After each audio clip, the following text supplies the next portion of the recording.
semua, apa kabar? Semoga kalian dalam keadaan sehat dan walafiat ya. Pada video kali ini kita akan mempelajari KD 4.16 yakni mengenai mengoperasikan aplikasi dana kas kecil. Pada video kali ini kita akan mempelajari cara mengidentifikasi dokumen keuangan dan juga mengoperasikan aplikasi dana kas kecil. Mari kita ikuti video kali ini dengan sungguh-sungguh dan semoga video kali ini bermanfaat bagi kalian semua. Semangat pagi! Ini ada beberapa kuitansi, tolong diandaikan ya. Biasanya kita di sini menggunakan aplikasi apa ya yang paling praktis? Biasanya kita menggunakan aplikasi ini. Aplikasi ini digunakan untuk membuat laporan keuangan. Mayop atau Mind Your Own Business adalah aplikasi pembukuan yang bisa digunakan untuk berbagai usaha, baik skala kecil maupun besar. Aplikasi ini menyajikan tampilan yang sederhana sehingga dapat dioperasikan dengan mudah oleh orang awam sekalipun. Mengutip buku penyusunan laporan keuangan dengan Mayop versi 19, tulisan Rahmat Hidayat Lubis SE 2016, sejatinya setiap perusahaan mengolah data dengan cara yang sama. Namun, ada beberapa faktor yang membedakan sistem akuntansi satu perusahaan dengan yang lain. Salah satunya teknologi yang digunakan.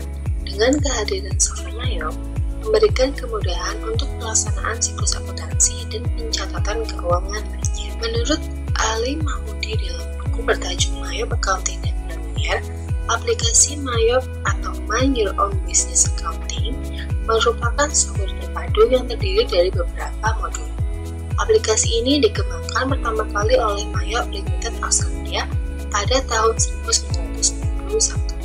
Saat ini, Mayop sudah dikembangkan di beberapa negara lain, yakni Kanada, Amerika, Selandia Baru, Inggris, dan beberapa negara Asia.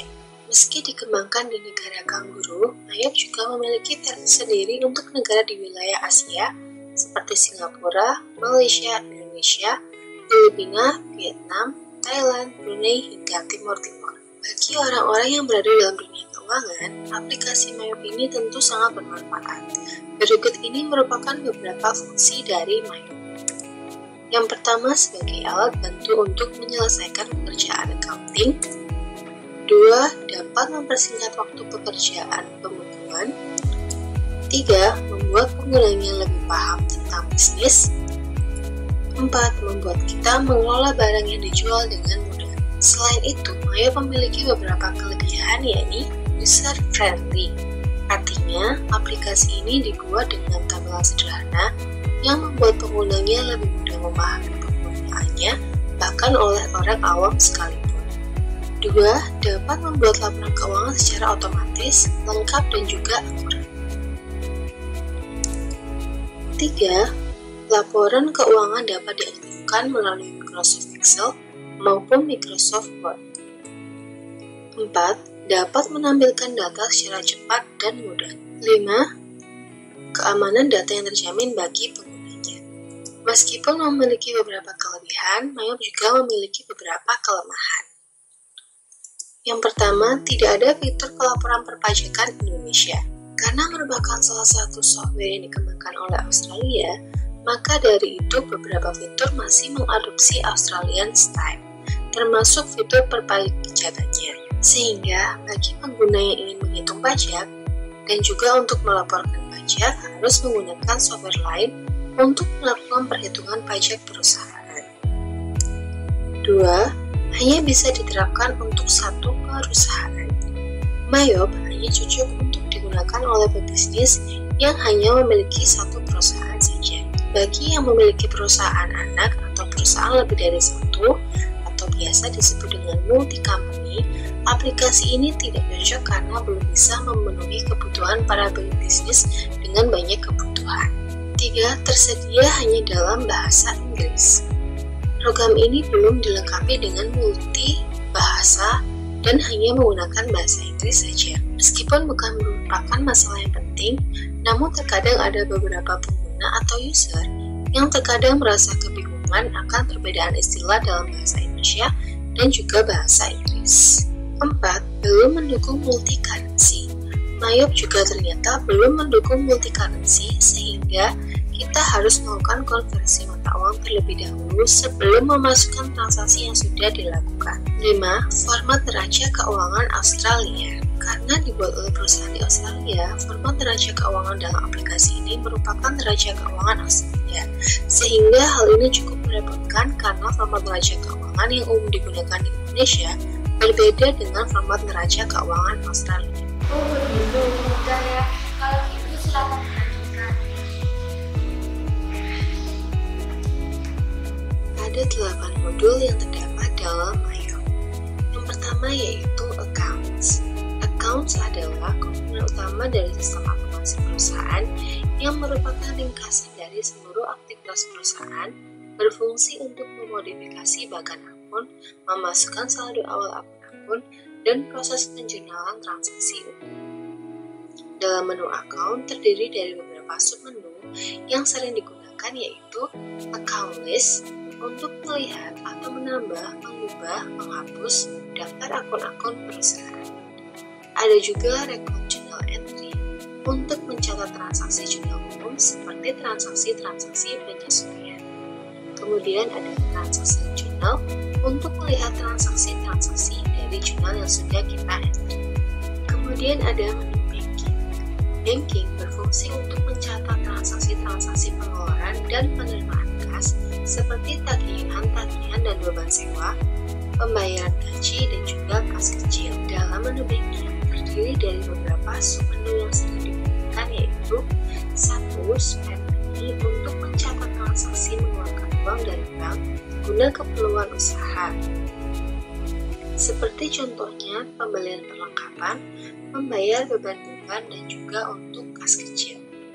2. Receive Money untuk mencatat transaksi penerimaan uang, seperti contohnya penerimaan pinjaman uang, penerimaan setoran modal, pendapatan dari bank, atau penjualan aktiva selain persediaan barang dagangan.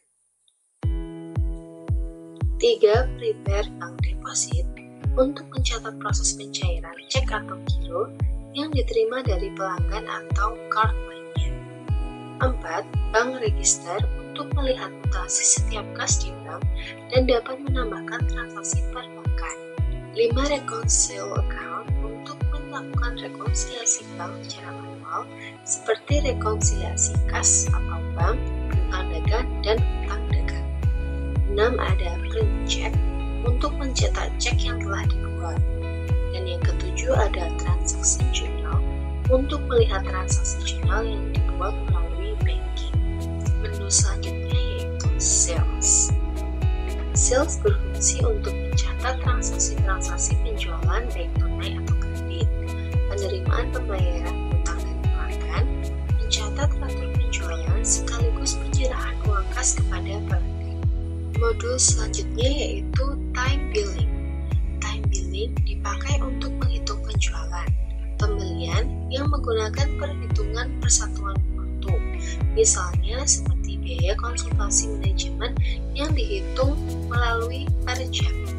Modul selanjutnya yaitu Purchase. Pada modul ini digunakan untuk mencatat transaksi-transaksi pembelian baik tunai maupun kredit, pembayaran hutang kepada pemasok, mencatat teratur pembelian sekaligus penerimaan uang kas dari pemasok.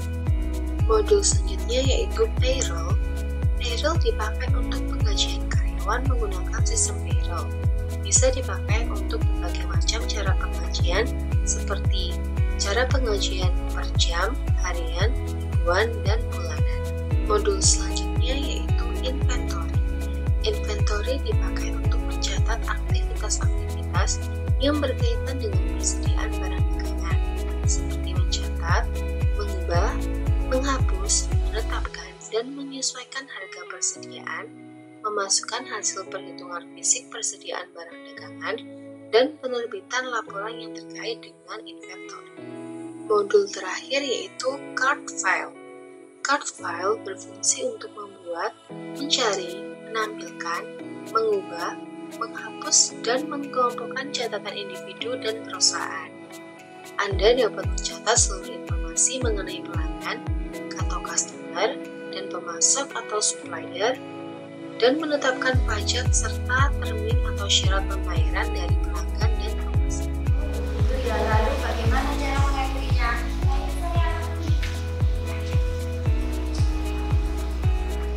Beberapa menu yang ada, kita pilih.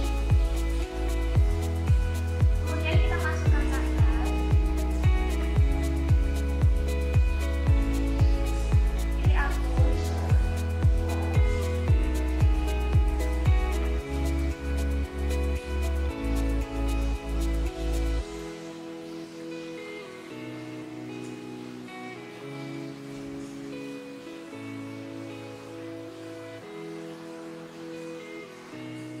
Sebelum mengentri transaksi ke dalam IOP, terlebih dahulu kita harus mengidentifikasi bukti transaksinya.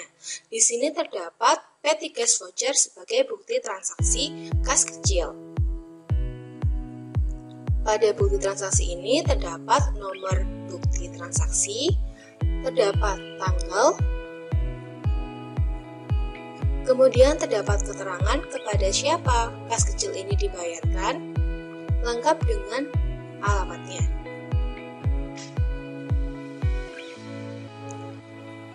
Lalu terdapat jumlah uang yang dikeluarkan, dan di bawahnya disebutkan menggunakan huruf. Kemudian diberi keterangan untuk apa uang ini dikeluarkan. Di bagian bawah terdapat keterangan dibukukan oleh siapa, disetujui oleh siapa, dibayarkan kepada siapa, dan diterima oleh pihak mana. Nominal transaksi yang sesuai dengan yang terdapat dalam bukti transaksi. Setelah itu, kita juga memasukkan keterangan untuk apa uang kas kecil tersebut dikeluarkan.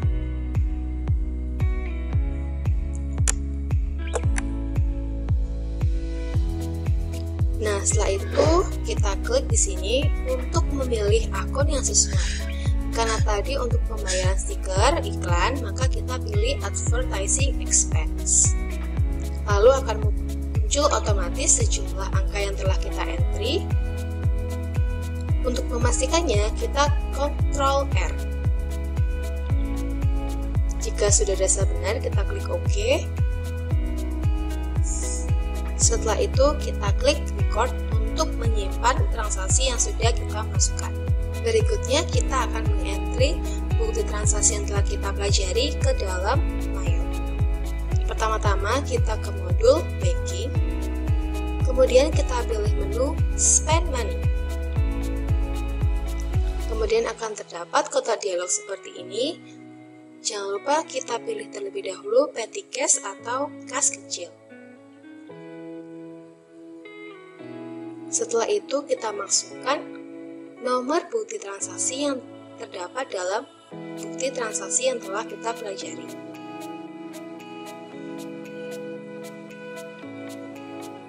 Kemudian kita masukkan tanggal transaksi,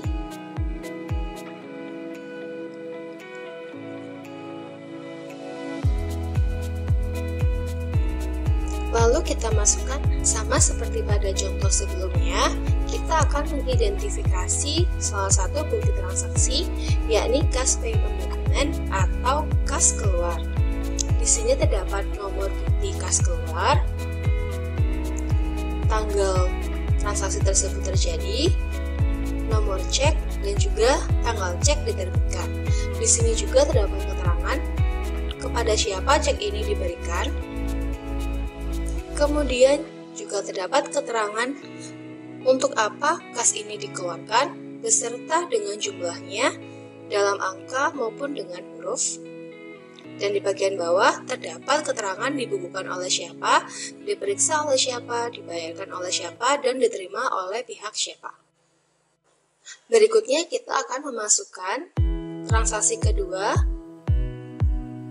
yang masih di modul banking. Kita pilih modul banking, kemudian kita pilih menu spend money, lalu kita pastikan sudah akunnya yang terdapat dalam panel di atas adalah kas atau cash in bank.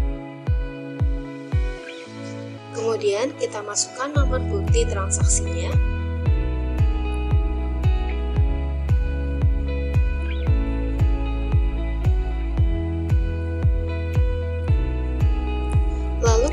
Kemudian kita masukkan tanggal dan kita masukkan sejumlah uang yang terdapat dalam bukti transaksi. Setelah itu kita tulis memonya, yakni pengisian kembali dana kas kecil. Setelah itu kita klik tanda panah, kita pilih kas kecil karena kita akan mengisi kas kecil. Ctrl R untuk memastikan jurnal sudah benar. Lalu klik OK dan record. Untuk melihat transaksi-transaksi kas kecil yang sudah kita entrikan, kita pilih transaksi jurnal dan kita bisa melihat transaksi-transaksi kas kecil yang sudah kita entrikan. Untuk melihat laporan kas kecil yang telah kita buat, kita pilih menu report, lalu pilih account dan klik trial balance. Lalu kita klik bagian yang berisi petty cash atau kas kecil. Akan muncul kotak dialog seperti ini. Jika sudah dirasa cukup, kita bisa mengeprint laporan tersebut dengan mengklik tombol print. Lalu kita simpan menggunakan nama yang kita inginkan.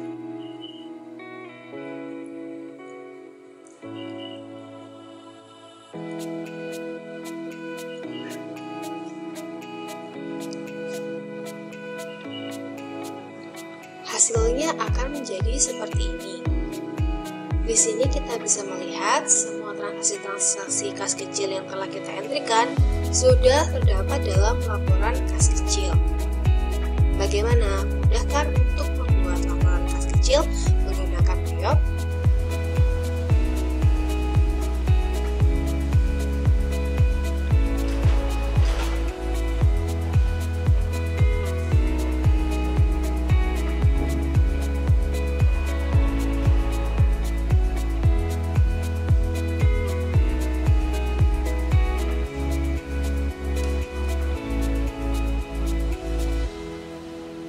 Ini laporannya sudah jadi, mau diperiksa. Oh iya, bagus, terima kasih ya.